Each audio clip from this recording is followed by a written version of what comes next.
Hello mga kabusing! Welcome back to my vlog. So kaya mga kabusing, ginanap na mga kabusing ang Miss International Team mga kabusing na kung saan lumalaban niya ngayon si Ann Patricia Lorenzo na kung saan yung kanyang full performance para sa evening swimsuit round competition na grabe naman kabusing, ang ganda ng kanyang pinakita. Deserve naman talaga ni Ann Patricia Lorenzo na huwag i-bash yung kanyang pagkapanalo sa Philippines mga kabusing.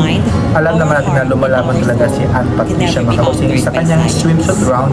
Ang ganda niya kanyang pinakita, upload sa akin, very smooth, flawless. Ang ganda niya sa kanyang straight hair looks mga kabusing, sa kanyang swimsuit na one piece, kaya para matatabon talaga yung kanyang fat sa tiyan mga kabusing. Kaya okay na okay yung one piece mga kabusing. At syempre, yung sa kanyang evening gown mga kabusing, okay na okay sa akin yung pinakita niya. Ang ganda rin yung kanyang flowing gown. At syempre, yung kanyang the way execution niya, yung kanyang para sa likod mga kabusing, yung level niya. Okay na okay naman sa akin mga kabusing. Kaya huwag natin i-bash yung Ann Patricia Lorenzo.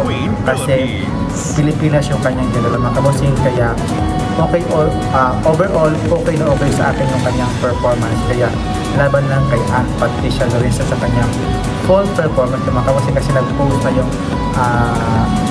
Missology at syempre yung kanilang organization ng Miss International mga kabusing. Kaya I think bukas yata yung kanilang finals round, kaya support natin ang ating pambato na si Ann Patricia Lorenzo. At syempre, please pray na makapasok siya sa semi-finalist, top 5 mga kabusing o top 10 mga kabusing. Kaya God bless mga kabusing at kita pong syukran mga kabusing. Bye bye, have a nice day, God bless po.